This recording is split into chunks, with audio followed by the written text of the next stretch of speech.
Hey, what's up guys, Disney Nuts here. Today I'm going to show you how I edited this. Now the cool thing of this photo, you got that really fast motion movement on the sides where it feels like you're going extra fast speed here on the Expedition Everest. Now I'm going to turn around and we're going to edit the stuff on Photoshop.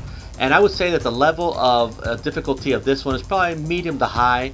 And the reason is that we're going to be playing with layers and some other stuff. And there's a point where we can reach, which is how I got this photo, but we're going to take a couple more steps so I can show you a little bit how to make it a little bit more realistic. So now without further ado, let's turn around and let's go edit the photo and see what we got.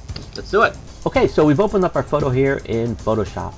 First thing we're going to do is actually duplicate our current layer, which is the background, which is the first layer of our image that we just opened. And the reason for that is that we're going to actually be applying the effect to the top layer, and then using a mask will determine what gets filtered to the one in the back, which is the one that has no effect at all. And we're going to head apply the filter, which is the blur one, and we're going to select the radial blur. I'm going to select zoom, which allows those lines to show like we're zooming in. By default it'll be spin, but go ahead and make sure you select zoom.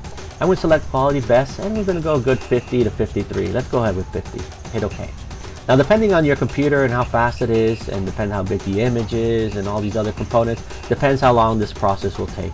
So let's go ahead and let it run. Okay, so you can see the effect has been applied to layer 1. And now here's where we're going to be applying a layer mask so we can determine what gets filtered through so we don't have the effect on all the image. And basically we want to single out the stuff of the track so it doesn't have the effect. So we're going to select the first layer here, and you're going to click on the bottom to the mask button here. And you're going to see that it applies a white mask. And now nothing happened because obviously color white means that stuff will not be allowed to get filtered through, and whatever is black will. Okay, so now that the layers apply, we need to make sure that our colors are set to black and white, and because default is going to put white. And the reason for that is that since we want to start painting from the inside out to make sure that it gives that really cool effect of slowly seeing the zoom effect. So we're going to go ahead and make that, make sure this is black. Make sure we selected our mask, not the image. We're going to make sure we selected the mask here. And we're going to select this one up here, which is actually the radial gradient, because that will allow a circle from the point of middle that we put as a reference. And the line that I use here is how big do I want to make that circle. Now it doesn't matter the direction that I'm doing, because obviously since it's a circle, which is a radiant gradient, it's going to apply to the whole circle. So I'm going to go ahead and drag this from the inside out. And there you'll see that it has a nice smooth transition until all the way to the corners where the effect is at full blast. And you can see it right there what it actually did.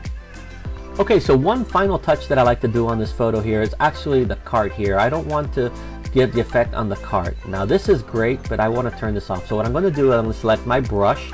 I'm going to put the opacity probably like 80. Make sure it's black, because black is what's going to let it go through to see the image that's behind it. And it's going to brush over this lightly. And that way the cart or the train that I'm on is actually won't be affected by the effect that we put on here. Now if you want, you can do the same thing of the sky, but this time I'm actually going to bring it a little lower. I'm going to put like 45, and I'm just going to paint over the clouds here a little bit, so that way the clouds don't look like they're being, you know, too much overdone. And there's the effect of zooming in on the image. Hope you guys liked this quick tutorial. If there's any questions or comments, feel free to put them underneath the video below, and I'll hopefully get to you as fast as possible. Again, please subscribe and hit the bell. It helps to keep these videos coming. And until then, guys, stay awesome.